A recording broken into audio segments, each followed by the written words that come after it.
그들은 누군가 도움이 필요한지 확인하기 위해 탐색팀을 보냈습니다. 현장에 도착했을 때 그들은 역사상 가장 유명한 해양 미스터리 중 하나가 될 것을 발견했습니다. 원격 조종 수중 차량이 마침내 어두운 수중 기둥을 내려갈 때 수면 위 선박에서 지켜보던 연구자들은 먼저 선체를 볼 수 있었다. 배는 우현 쪽으로 기울어진 채 수십 년 동안 천천히 쌓인 퇴적물 속에 부분적으로 묻혀 있었다. 부식이 강철 일부를 갉아먹었지만 구조는 여전히 알아볼 수 있었다. 화물선의 곡선형 중앙 구간, 난간 조각들, 그리고 거의 80년 동안 바닷속에서 살아남은 갑판 장치의 뼈대 같은 윤곽이 그것이었다. 화물창은 이야기의 첫 부분을 전해주었다.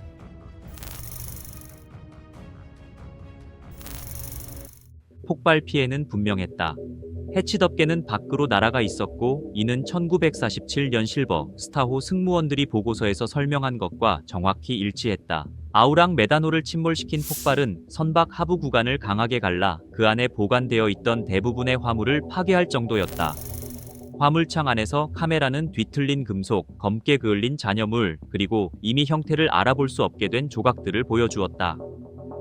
그 창고에 실려있던 물건들은 격렬하게 타버려 거의 아무것도 남기지 않았다. 하지만 가장 충격적인 발견은 조타실 안에서 기다리고 있었다. 원격 조종 수중 차량은 조타 갑판이 한때 있었던 부분이 부분적으로 무너진 구조물 쪽으로 불빛을 향하게 조정했다. 수년간의 압력과 부식으로 상부 구조물 일부가 으스러졌지만 잔해 사이 틈을 통해 내부 일부는 여전히 보였다. 카메라는 그곳에서 뼈대만 남은 유해를 보여주었다.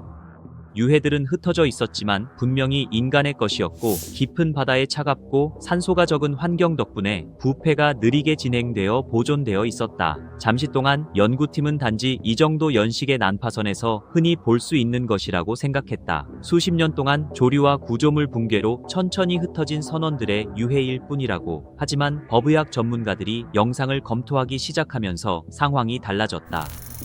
유해들의 분포 방식이 일반적인 해양 난파선에서 보이는 패턴과는 다소 달랐던 것이다.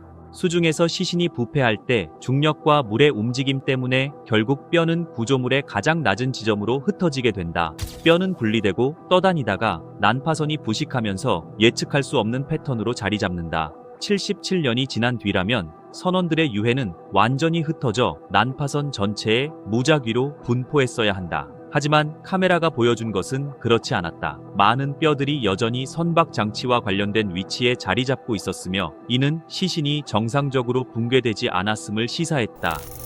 뼈 사이의 간격은 몇몇 인물들이 서 있거나 앉아 있던 자리에서 죽었고 난파선 자체가 그들 주위에서 자리 잡을 만큼 자세가 유지되었음을 암시했다. 이 영상은 어떤 선박인지 알지 못한 상태에서 법의 인류학자들에게 전달되었다. 그들의 결론은 빠르게 나왔다. 이 사람들은 쓰러진 것이 아니라고 한 전문가는 영상 검토 후 보고한 것으로 전해진다. 그들은 멈췄다. 이 말은 단순하게 들릴 수 있지만 법의학적 관점에서는 매우 불안한 진술이었다. 인간의 시신은 즉각적이고 완전한 근육 기능 상실을 유발하는 일이 없는 한 죽는 순간 똑바로 서 있거나 거의 서 있는 자세를 유지하지 않는다. 선박에서 발생하는 대부분의 치명적 사건, 화재, 침수, 충돌에서는 의식이 사라지면서 희생자가 쓰러지게 마련이다. 그러나 아우랑 메다노의 승무원들은 제자리에서 죽은 것으로 보였다. 조사자들은 수십 년 동안 떠돌던 설명들을 검증하기 시작했다. 일산화탄소 중독은 오랫동안 이 참사의 가능한 원인으로 여겨졌지만 난파선은 그 이론을 뒷받침하지 않았다. 일산화탄소에 노출되면 증상이 점진적으로 나타난다. 혼란, 어지럼증, 운동 조절 상실 등이다. 희생자들은 천천히 의식을 잃고 쓰러진다. 그러나 골격 증거는 쓰러졌음을 시사하지 않았다. 또 다른 가능성은 선박 내부 산소 부족이었지만 질식은 일반적으로 원래 승선 보고서에서 언급된 근육 긴장 상태 없이 의식을 잃게 만든다.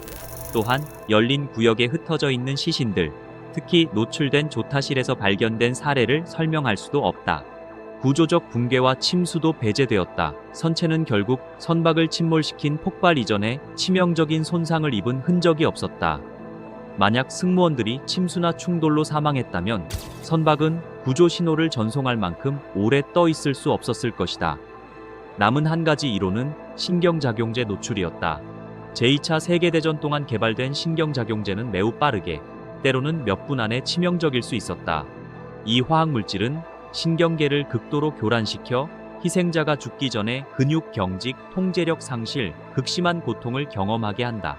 1947년 승선조사단이 설명한 증상, 뻣뻣하게 굳은 시신, 공포에 찬 표정, 제자리에 얼어붙은 사람들, 신경작용제 노출로 기록된 효과와 매우 유사하다. 그리고 또 한 가지 단서가 있었다. 난파선 근처에서 퇴적물 샘플을 채취했을 때 연구자들은 주변 해저보다 약간 높은 농도의 유기인산염 화합물 흔적을 확인했다. 유기인산염은 특정 종류의 신경작용제와 관련된 화학적 지표다. 이 발견만으로는 확실한 결론을 내릴 수 없었다. 수십 년 동안 수중에 있었던 화학 증거는 알아보기 어렵게 변형될 수 있기 때문이다. 하지만 이 가능성을 무시할 수도 없었다. 만약 1947년 아우랑 메단호가 말라카 해협을 통해 화학 물질을 운송하고 있었다면 이는 이 미스터리의 가장 혼란스러운 요소들을 설명해 줄 수 있다. 공식 기록의 부재, 화물 명세서의 부재, 그리고 사고 후 당국의 침묵이 바로 그것이다. 공식 문서에 기록될 수 없는 위험 화물을 실은 배는 역사 속에서 쉽게 지워질 수 있었다. 등록도, 화물 명세서도, 조사도 없었다. 77년 동안 아우랑 메다노는 그저 해양 전설에 불과했다. 선원들 사이에서 전해지는 이야기일 뿐 배가 실제로 존재했다는 증거를 찾지 못한 역사학자들에게는 무시되는 이야기였다. 하지만 이제 해저의 난파선이 그 모든 것을 바꿨다. 배는 실제로 존재했다. 승무원들도 실제였다. 그리고 1947년 그 선박에서 일어난 일은 거의 80년 동안 바닷속에 남아있는 증거의 흔적만으로도 충분히 현실적이었다. 난파선을 발견한 연구팀은 난파선의 정확한 좌표를 공개하지 않았다. 이 결정은 전쟁 시기 선박이나 재난 현장 같은 다른 역사적 난파선들에 적용된 선례를 따른 것이다. 이러한 장소들은 종종 인양 기회보다는 해양 무덤으로 취급된다. 현재 아우랑 메다노는 해저에서 손대지 않은 채 잠들어 있다. 강철 선체는 화학적, 생물학적 작용으로 서서히 부식되며 결국 구조물 전체가 완전히 사라질 것이다. 시간이 지나면 이 배는 퇴적층 속에 묻힌 알아볼 수 없는 금속 조각으로 무너져 내릴지도 모른다. 하지만 수중 조사로 만들어진 디지털 기록은 남아 있을 것이다. 영상의 모든 프레임, 소나 스캔, 난파선의 모든 측정 값이 연구자들이 무한히 연구할 수 있는 3차원 모델로 보존되었다. 물리적 유해가 사라진 뒤에도 이번 탐사에서 확보된 증거는 여전히 존재할 것이다. 수십 년 동안 아우랑 메다노의 이야기는 소문과 추측으로만 전해졌다. 이제 이 배가 실제로 존재했다는 증거가 남게 된 것이다. 난파선이 모든 질문에 답할 수 있는 것은 아니다. 화물창에 정확히 어떤 화물이 실려 있었는지, 승무원들이 마지막 순간에 무엇을 겪었는지를 정확히 밝힐 수는 없다. 하지만 한 가지는 확인할 수 있다. 말라카 해협의 유령선은 결코 단순한 전설이 아니었다. 아우랑 메단호에서 무언가 일이 일어났던 것이다. 그리고 77년이 지난 지금 바다는 마침내 그 진실을 드러내기 시작했다.